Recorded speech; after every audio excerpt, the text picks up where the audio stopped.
நடமாடும் ஐயா. ஏழை எங்க குடிசையெல்லாம் வெட்ட வழியாகும் ஐயா.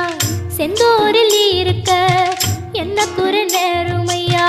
கோவில் மணி கேட்டிருந்தா வாழ்வில் இல்லை துன்பமையா. வலையில் வந்து விழுந்திடணும் மீனு, விலை போனா பசிக்கு அது சோறு.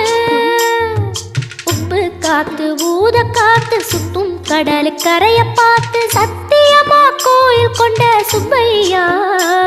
எங்க குப்பத்துக்கு குல விளக்கு.